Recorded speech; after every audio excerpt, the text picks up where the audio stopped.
እዙይ ድምጽ ራዲዮ ኤረናይ ዕለታዊ ዜና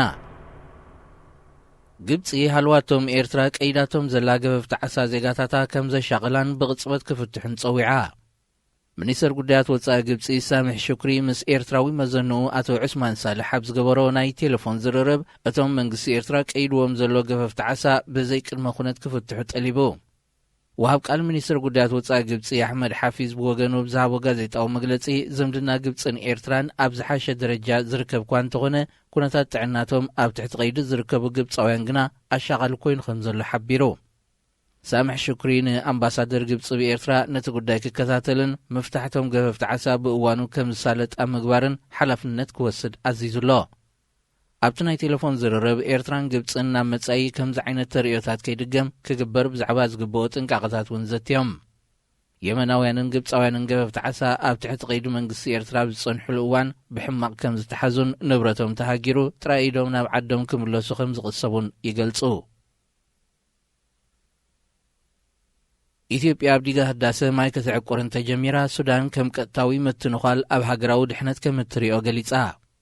ሚኒስትር ሃብቲ ማይ ሱዳን ያሲር ዓባስ በቀዳም 6 ለካቲት ኣብ ዝሃቦ ቃል ኢትዮጵያ በይናዊ ውሳኔ ብምውሳድ ኣብ ዝሓለፈ ክራማት ማይ ክትዕቁር ከም ዝጀመረት ብምዝኽኻር ኣብ ዝመጽእ ክራማት ተመሳሳሊ ስጉምትን ተወሲዳ ሱዳን ግብራዊ መልሲ ክትህብ ክትግደድ ኢሉ ንሱ ብተወሳኺ ኣብ መንጎ ግብጺ ሱዳንን ኢትዮጵያን ብዘይፍረ ዝተዓጽወ ዘተ ዳግማይ ክበራበር ውድብ ሕቡራት ሃገራት ሕቡራት መንግስታት ኣሜሪካ ሕብረት ኤውሮጳን ሕብረት ኣፍሪቃን ናይ መንጎኝነት ተራ ክጻወቱ ጸዊዑ ኢትዮጵያ ምስ ግብጽን ሱዳንን ከይተሰማምዐት ዲጋ ህዳሴ ክትመልእ እንተጀሚራ ነቲ ኣብ ዶባት ሱዳንን ኢትዮጵያን ተፈጢሩ ዘሎ ወተሃደራዊ ወጥሪ ተወሳኺ ነዳዲ ክኽዕወሉ ከም ዝኽእል ይትንተን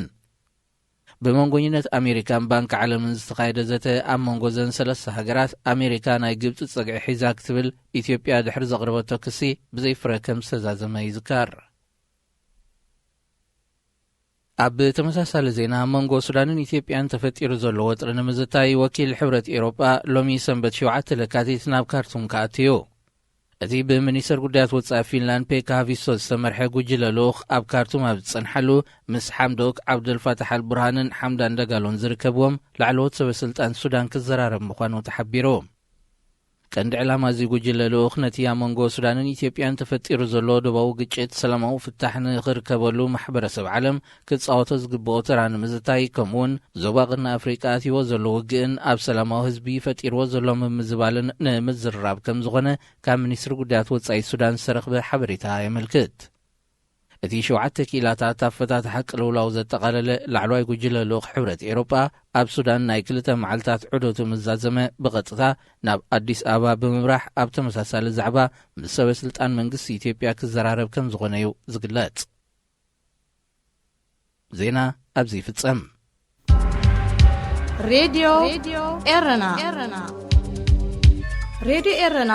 ካብ ከተማ ፓሪስ ዝመሓላለፍ ብኤርትራውያን ጋዜጠኛታት ዝዳሎ ነጻ ሬድዮ እዩ